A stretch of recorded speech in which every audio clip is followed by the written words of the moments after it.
नमस्कार। आज हम बात करेंगे रवि भाण संप्रदाय के एक बहुत ही अहम संत कवि विश्राम साहेब के बारे में। उनके जीवन और उनके काव्यों को थोड़ा और गहराई से जानने की कोशिश करेंगे। हाँ बिल्कुल। और इसके लिए हमारे पास जो जानकारी है वो संत कवि विश्राम साहेब जीवन और काव्य नाम की किताब के कुछ हिस्सों से ली गई है। जी, तो हमारा मकसद क्या है? हम विश्राम साहेब के जीवन के जो खास पड़ाव रहे, उनकी गुरु परंपरा में उनकी क्या जगह थी और उनके काव्य की वो क्या खूबियां थी जिनकी वजह से उन्हें वचन का विश्राम जैसी उपाधि मिली, ये सब समझने की कोशिश करेंगे। हाँ, तो शुरू करते हैं। तो सबसे पहले उनके जीवन परिचय पर थोड़ी बात करते हैं। उनका जन्म, जैसे मैंने पढ़ा, विक्रम संवत 1882 यानी ईस्वी 1826 में कोटड़ा सांगाणी में हुआ था, प्रेम साहब के यहाँ। सही है। और वो प्रेम साहब के बुंद शिष्य बने। ये बुंद शिष्य होना एक खास तरह का रिश्ता दिखाता है गुरु शिष्य परंपरा में। अच्छा, ये क्या दर्शाता है? ये एक तरह से आध्यात्मिक वंश या जिम्मेदारी के हस्तांतरण जैसा है। ये दिखाता है कि विश्राम साहेब अपनी गुरु परंपरा से कितने गहरे जुड़े हुए थे। और एक और दिलचस्प बात है, उन्हें दासी जीवन का अवतार भी माना जाता है।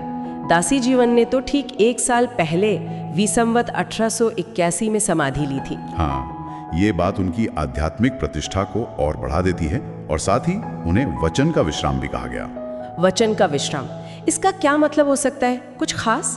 देखिए, दासी जीवन से जोड़ना तो उनकी अहमियत दिखाता ही है। वचन का विश्राम का मतलब शायद ये है कि उनके उपदेशों में, उनकी बातों में लोगों को एक तरह की शांति, स्पष्टता मिलती थी। हाँ, जैसे सवालों का जवाब मिल गया हो, एक ठहराव सा। बिल्कुल, वही आध्यात्मिक आश्वासन जो शायद उस वक्त लोगों को बहुत जरूरी लगता था। और उनका असर भी काफी था, है ना? कोटड़ा सांगणी के जो ठाकुर थे, तो गाजी जडेजा, वो भी उनके शिष्य थे। हाँ, ये बड़ी बात है। ठाकुर साहब का शिष्य होना दिखाता है कि उनका प्रभाव सिर्फ आम लोगों तक ही नहीं था, बल्कि ऊंचे तबके के लोग भी उनका मार्गदर्शन चाहते थे। ये उनकी व्यापक स्वीकार्यता दिखाता है। उनका पूरा परिवार भी इसी परंपरा से जुड़ा रहा। हाँ, पत्नी आदिबाई, बेटे माधव साहेब और आगे भी। उनका निधन माघशर सुद बीज विसम 1933 यानी 1877 ईस्वी में हुआ। जी, तो जीवन परिचय तो ये था। तो अब उनके जीवन और प्रभाव के बाद जरा उनके काव्य की तरफ चलते हैं, जहां उनका असली दर्शन मिलता है। उनका एक बहुत मशहूर भजन है, उसकी एक लाइन है, देख अधर झड़ंकारा, जाका भेद वेद से न्यारा। ये अधर झड़ंकारा क्या चीज है? अधर झड़ंकारा, ये असल में अनहद नाद की तरफ इशारा है। वो आंतरिक दिव्य आवाज जो बिना किसी साज के, बिना किसी बाहरी स्रोत के सुनाई देती है। अच्छा। और ये भेद वेद से न्यारा, इसका क्या मतलब? शून्य शिखर में ध्यान लगाना, सोहम शब्द का फैलना और वो झलमल ज्योति के लगातार जलने की बात भी है।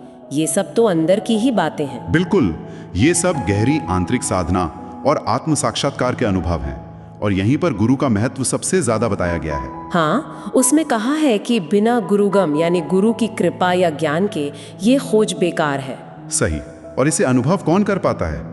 जो नुरत सूरत से, अपनी पूरी चेतना और ध्यान लगाकर गुरु के प्यारे बनते हैं। नुरत सूरत का मतलब ही है पूरी तरह से अंदर फोकस करना। तो ये आंतरिक अनुभव और गुरु की जरूरत, ये उनके भजन में तो एकदम साफ है। क्या उनकी आरती में भी यही भाव देखने को मिलता है? उनकी एक आरती है जो शुरू होती है, आरती घूरे छे अनहद नाद, संते पाया स्वाद, अखंड वागे आरती। हाँ हाँ बिल्कुल, यहाँ भी वही अनहद नाद की गूंज है। एक ऐसी आरती जो बिना किसी के बजाय, बिना वाद्य यंत्रों के लगातार चल रही है। संतों ने इसी आंतरिक स्वाद को पाया है, और इसमें एक बहुत ही, मैं कहूँगा, क्रांतिकारी विचार है। क्या? वो कहते हैं, देही सरखा देवड़ा, माही आत्म सरीखा देव। अरे वाह, शरीर ही मंदिर है और उसके अंदर आत्मा ही देवता है ना? कमाल की बात। ये तो पूजा की पूरी धारणा को ही अंदर की तरफ मोड़ देता है।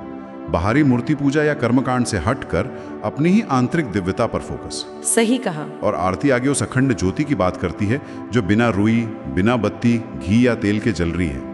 ये अनभय अद्वैत खेल है, निर्भयता और अद्वैत, नॉन ड्युअलिटी का सहज अनुभव। अटल भंगी आरती जो कभी टूटती नहीं। हाँ, और अंत में कहते हैं कि प्रेम सागर यानी गुरु या परमात्मा, उन्हीं की भक्ति से, उन्हीं की पूजा से हृदय की सारी इच्छाएं पूरी होती हैं। तो कुल मिलाकर देखें तो विश्राम साहिब की दोनों ही रचनाएं, भजन हो या आरती, हमें बाहरी दिखावे से हटाकर गहरे आंतरिक अनुभव, अनहद नाद की अनुभूति और सबसे जरूरी गुरु कृपा की ओर ले जाती हैं। निश्चित रूप से विश्राम साहिब रवि ब्रांड संप्रदाय के एक ऐसे महत्वपूर्ण संत कवि थे जिनके वचनों में लोगों को सचमुच का आश्वासन, एक तरह का विश्राम मिला।